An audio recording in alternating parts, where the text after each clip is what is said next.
I'm Julie. Welcome to New Life for Today.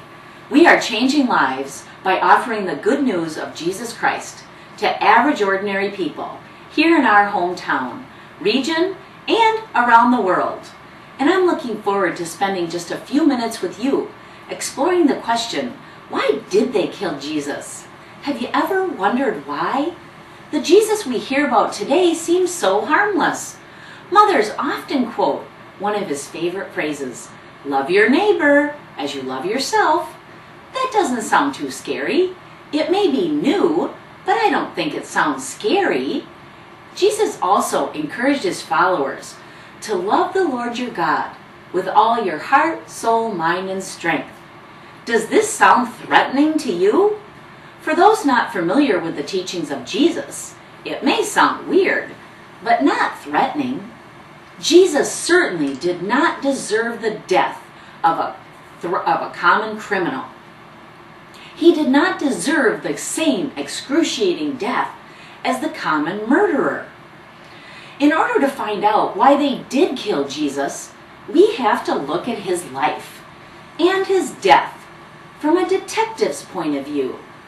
Who had the motive? Who had something to protect at all cost? The message of Jesus was one of love. However, it combined that love with God's power to announce to the known world the message of a new kingdom.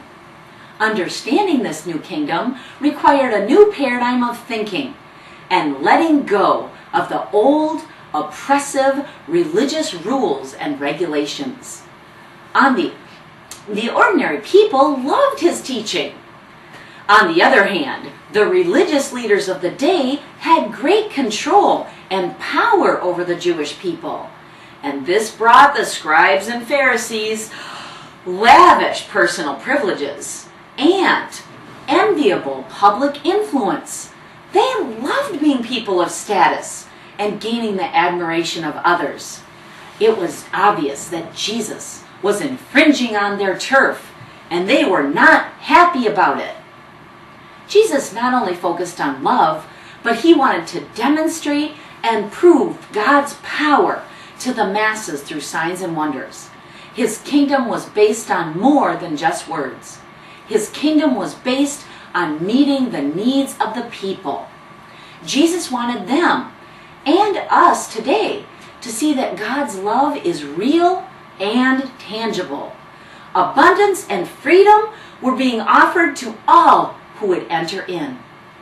But as each person would choose to begin the journey toward new life, the control and the power of the religious people of the day began to diminish. They were worried if they didn't do something about this Jesus, they would lose control over the people. They faced being replaced by a king of a kingdom they could not understand. Their hearts were filled with outrage at Jesus, and jealousy coursed through their veins at his favor with the people. It sounds like the setup for a great murder mystery to me. The kingdom of heaven was at hand. And how did mankind respond to this great and loving gift? They killed Jesus for their own selfish gain. Never mind that the blind received sight, that the sick were healed, that the lame could walk, and the deaf could hear. The dead, people were even being raised from the dead, for goodness sake. If Jesus had not done these signs and wonders to authenticate a kingdom, if Jesus had not performed such miraculous things to demonstrate the very lifeblood, the power of his Father's kingdom, he would not have threatened the status quo, and he would never have been crucified. If love were his only message, he would not have been murdered. But if passive love were his only message, his kingdom would never have transformed the world, and his kingdom would probably not be continuing today. So what will you do with this Jesus, who came representing a new kingdom with a message of love to help and save and serve a lost and dying world? Will you refuse that love, that provision that Jesus died to give you? If you have nagging questions about why they killed Jesus or what to do with this new revelation, start by looking for clues in the book of Matthew in the Bible. There's more to Jesus, his message, and his kingdom than you think. If you would like more information, you can become a fan of New Life for Today on our Facebook, or check out our website at newlife4today.com. We are bringing the message of the kingdom to our world to touch one life at a time. Remember, God extravagantly loves you, and he desires to see you prosper, spirit, soul, and body. Don't settle for the low life and heartache that this world has to offer.